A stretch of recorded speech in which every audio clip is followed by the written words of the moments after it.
The first animal to be domesticated was the dog. Originating from Pleistocene wolves, dogs became humanity's most loyal and constant companions. But how did this happen, and when were the other animals domesticated?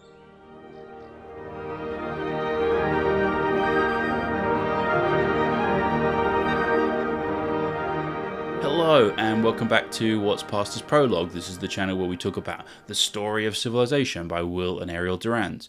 In the last video we looked at the Neolithic Revolution, the transition from hunter-gathering to agriculture, and I thought that today we could look a little bit at the domestication of animals, examine how that process works, and consider some of the more prominent examples of animals that have been domesticated. Here now is Durant theorizing on this particular subject. We do not know when or how domestication began, perhaps when the helpless young of slain beasts were spared and brought to the camp as playthings for the children. The animal continued to be eaten, but not so soon. It acted as a beast of burden, but it was accepted almost democratically into the society of man. It became his comrade and formed with him a community of labour and residence. So there was and remains a degree of uncertainty about exactly when domestication began. But we should probably first start by defining what domestication of animals is. So a workable definition could be something like this: the process whereby human beings selectively breed wild animals with the goal of trying to create within the animals certain traits which are desirable for human use. Fully domesticating wild animals takes many generations. Human beings will take control of the food supply and the reproduction of the animal, and this will result in genetic, physiological, morphological, and behavioral changes. Examples of some of these changes include things like increased docility, a willingness to live and breed in confined spaces, a reduction of fear exhibited towards human beings, changes in the animal's colour, shape, size, speed, or strength. We domesticate animals for a variety of reasons. We do so to use as food, as beasts of burden, for companionship, for use in sport, for their meat, for their milk, their wool, as well as for use in transportation, among other reasons. So how many different species have been domesticated? If we take not just mammalian species, but also birds, fish, as well as insects, and those species that have only been partially domesticated, then we have a total number that is no more than about 100. It's actually very difficult to get an estimate for the total number of different species on Earth. This is because probably the majority of different species have yet to be identified and properly categorized. It's also complicated by the fact that there is such a thing as successful hybridization and inbreeding. Incidentally, hybridization is one of those concepts that undermines the very thing that it's built upon, that being the concept of species. Nevertheless, if we take as a reasonable starting point the biological definition of species, then we can say that there is roughly between 2 and 8 million different species here on Earth. Given that, and given the fact that we've only domesticated about 100 different species, we can say that we have domesticated fewer than 0.0001% of all the different animal species here on Earth. Incidentally, if you wanted to know what is the most varied taxonological order, that would be Coleoptera, or the beetle. There are in fact 400,000 different species of beetle. Not nearly enough, in my opinion. So why is animal domestication so rare? Why are so few animals domesticated? Well, this is because there has to be certain criteria met before it's even plausible to begin the process of domesticating an animal. I'll give you an example of some of these criteria. So one example would be the animal has to have a low level of aggression to begin with. It also has to have a low propensity to take flight, and it has to be willing to tolerate the presence of humans. The animal also has to be willing to breed in captivity, or at least in spaces that are controlled by humans. It's also useful if the animal has high levels of social hierarchy, because animals that have social hierarchy, if you take control of the lead animal, you can often take control of the whole group, so that makes it easier to domesticate. It's also easier if the animal has fast reproduction and short gestational periods. You also need to be able to feed the animal, and so omnivores, ruminants, and herbivores tend to be easier to domesticate than carnivores. Carnivores are much more difficult if you want to domesticate it with the goal of using the carnivore itself for food. Any animal that has unique dietary needs is almost impossible to domesticate. Take koala bears as an example. Koala bears mostly live off eucalyptus leaves, and if you don't have access to eucalyptus leaves, you can't domesticate these animals. If you contrast that with, say, pigs, pigs are omnivores, they will eat lots of different varieties of food, so it's just much easier to domesticate them.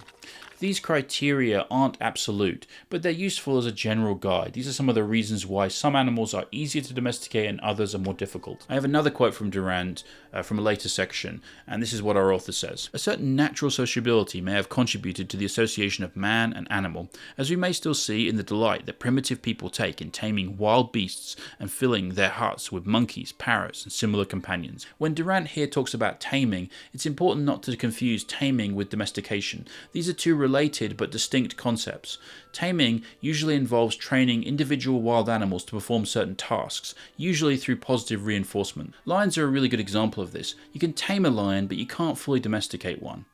Tamed animals often retain a lot of their wild instincts, and their offspring often don't retain the traits that their parents learnt when they were being tamed. Domestication, on the other hand, involves a permanent genetic modification through selective breeding. So the key distinctions here are these. So taming involves individuals, whereas domestication involves populations.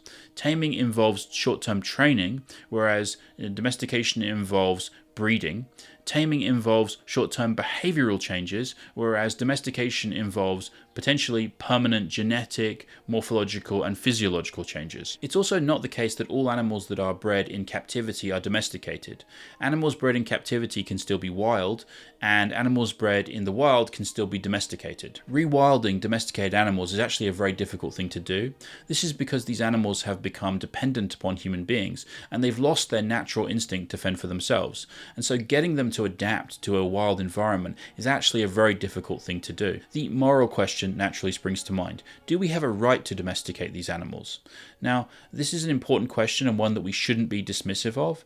It's certainly true that factory farming standards worldwide could and should be improved. Different ethical systems obviously approach this question in different ways. One of the ways we could approach it is by asking the question, should we treat animals as a means to an end, or rather should we treat them as an end in and of themselves? Now, this kind of question is really beyond the scope of this channel, but I do think in the future sometime I might make a video dedicated to the moral rights and wrongs of animal domestication. But I've got so many other videos I need to make right now that video idea will probably just get kicked into the long grass. I raise this question now only because I want to make a point about the symbiotic relationship that we have with these animals. So they are dependent upon us, but we are also dependent upon them. Although we exploit them, we shouldn't see our relationship with them as entirely one of exploitation. Aside from any innate value that these animals may have, their utility to us makes their lives valuable. Farmers have an interest in maintaining and caring for their livestock. This is significant because although there are individual breeds of domesticated animals that are endangered, the species themselves are very unlikely to go extinct anytime soon. This is at a time when the Earth is going through a 6th mass extinction event. And so, although domesticated animals are being exploited, it is likely that their very exploitation is one of the main reasons why these animals will be saved from extinction. And so, when we think about the moral rights and wrongs of animal domestication, it's important to keep in mind that what's good for an individual may not be good for a species, or vice versa. I talked a little bit earlier about how we are dependent upon these animals, but Durant writes in this section about how these animals changed us. He says this, "To live by hunting was not original. If man had confined himself to that, he would have been just another carnivore.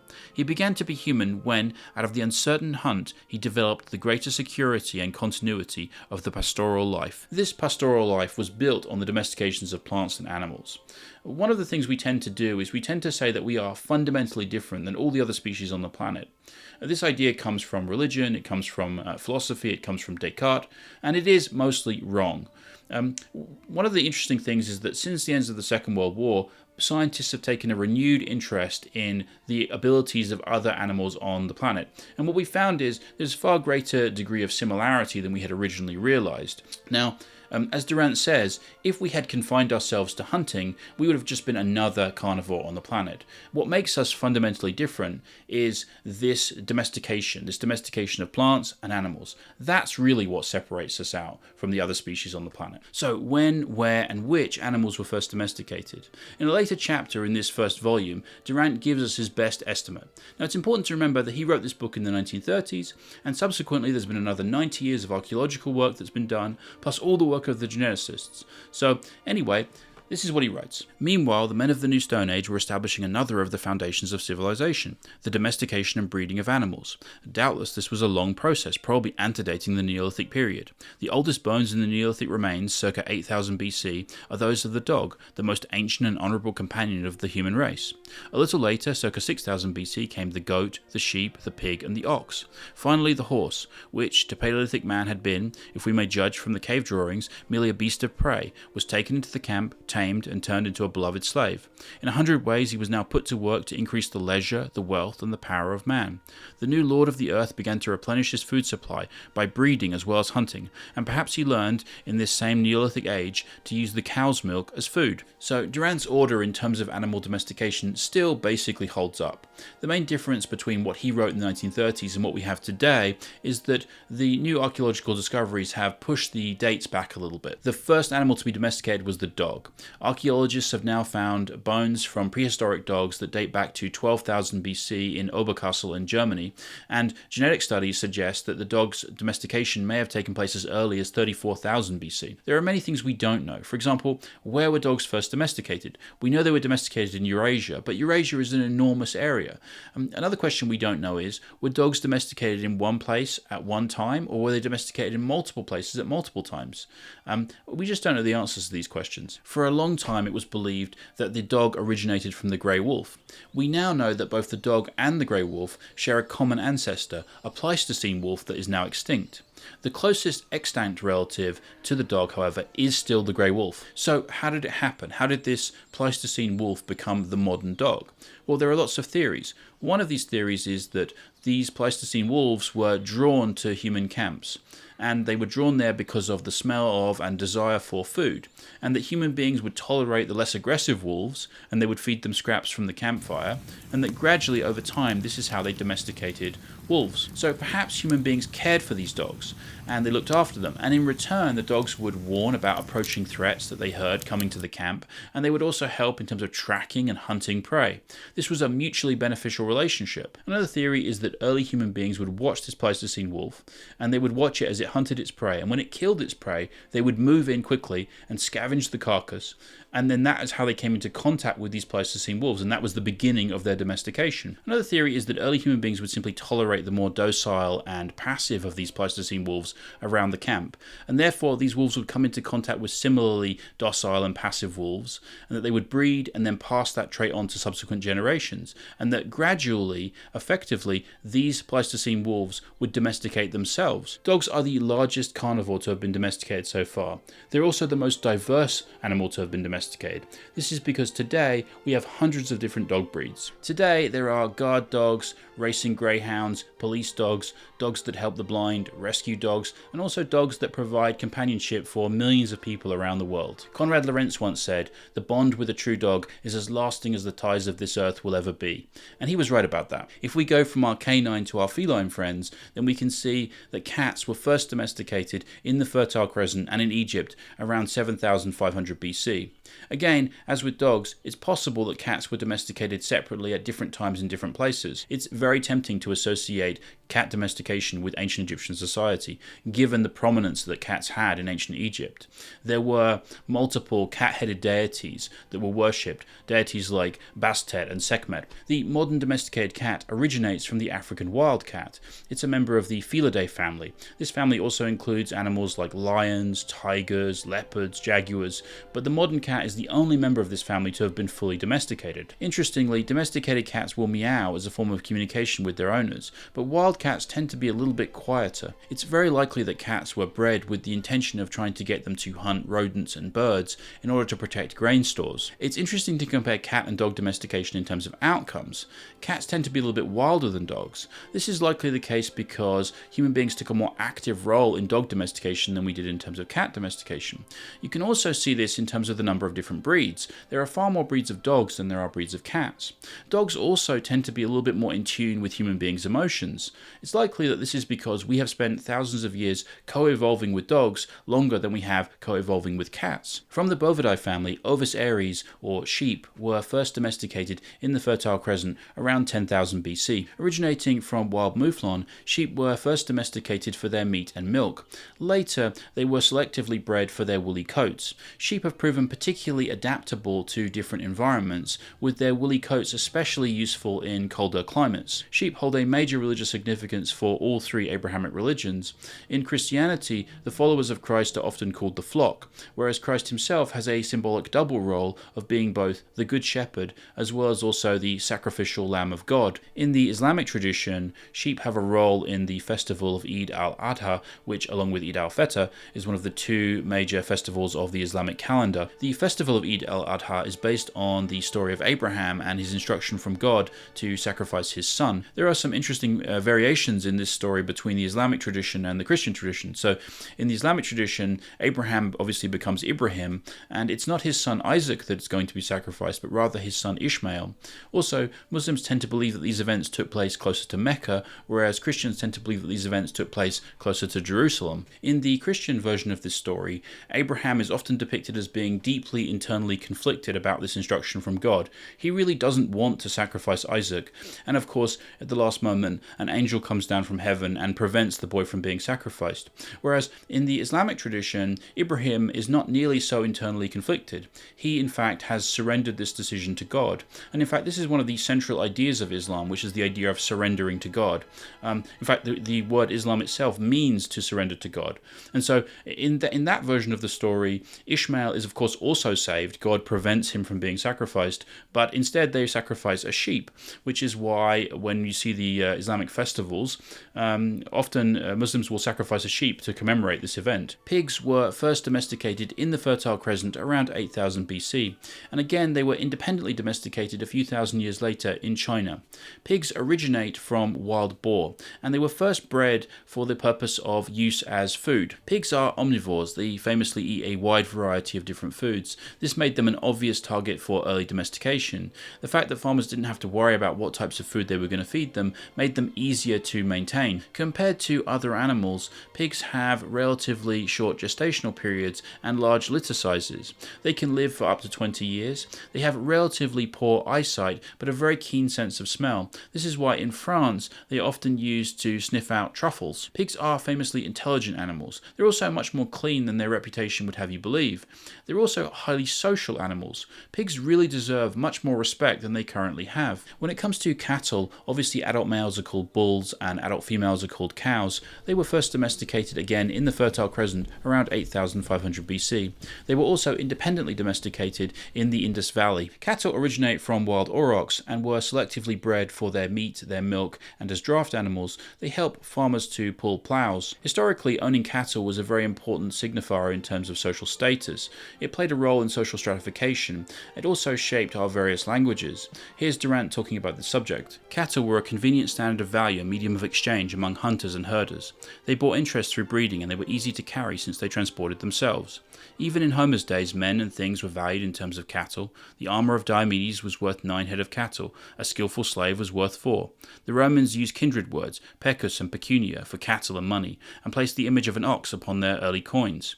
Our own words, capital, chattel, and cattle, go back through the French to the Latin capitale, meaning property, and this in turn derives from caput, meaning head, i.e. of cattle. Chickens were first domesticated in Southeast Asia around 6000 BC, likely either in Thailand or in Malaysia. They originate from red jungle fowl. They were first bred for their use as food and for their eggs, but they were also useful in terms of eating insects which would have otherwise damaged crops. Over the next few thousand years, chickens gradually spread out from Southeast Asia. They finally reached Europe by about 700 BC. Chickens are the most numerous domesticated bird species in the world. Chickens culturally are usually associated with fertility. This is not really surprising given how often they lay eggs. And finally we have the donkey. The donkey was first domesticated in Egypt around 4000 BC. It was bred for its strength, its stamina, its sure-footedness to be used as a beast of burden. An adult male donkey is called a jack and an adult female donkey is called a jenny. The strange thing about the donkey in Egypt is that if you ask most people which animal do they associate with ancient Egypt, almost everybody will say the camel. But the funny thing is the camel didn't arrive in Egypt until much later. It really wasn't until the invasion of Cambyses and the Persians in 525 BC that the camel arrived in Egypt in large numbers.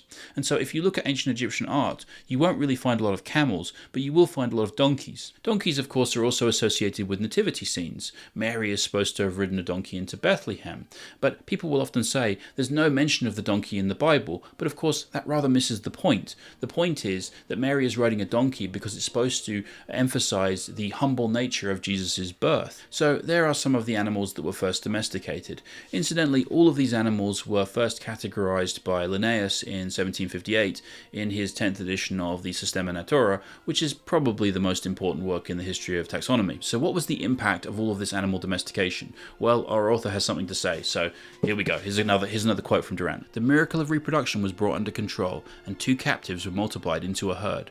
Animal milk released women from prolonged nursing, lowered infant mortality, and provided a new, dependable food.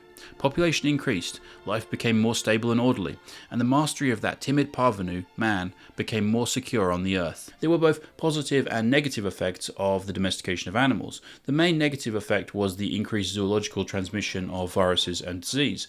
Sedentism, combined with crop domestication and animal domestication, led to human beings being both in greater proximity to each other, but also greater proximity to other animals, and this led to a rapid increase in the spread of viruses and disease. Human waste attracts flies and animals. Sedentism has led to an increase in lice, bedbugs, ticks, and fleas. Selective breeding can also lead to a decline in genetic diversity among some species.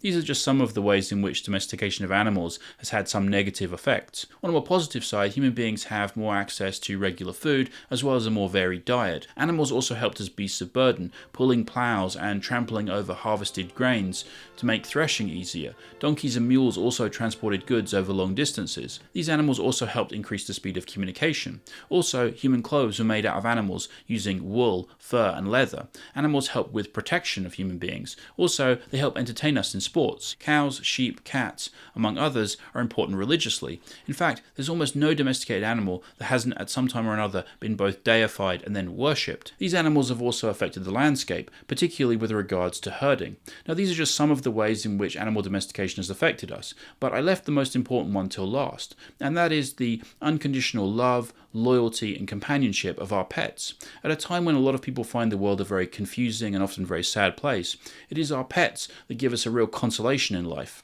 Well, that was the domestication of animals. I hope you found something of interest in there. As always, there's tons of material in the books that I wasn't able to cover in this section. So Durant talks at one point about cannibalism. I skipped over this rather grisly subject. If you're interested in it, you can go back and read the section. And if you want to know what Durant says, I will summarize it here by saying that from Durant's perspective, in prehistory, cannibalism was both ubiquitous and it continued long after other foods were available, so make of that what you will. So you may have noticed that I didn't really mention horses very much in this video, and that's because when I was going through the various volumes and writing up notes, I realized that Durant had written so much material on horses in history, horses in literature, horses in art, that it really deserved its own video. So the next video I'm going to make is going to be on Durant's writings about horses. It's going to be very equine heavy. So I hope you'll join me for that. I hope you enjoyed the video. I hope you have a nice day, and yeah, take care. Bye.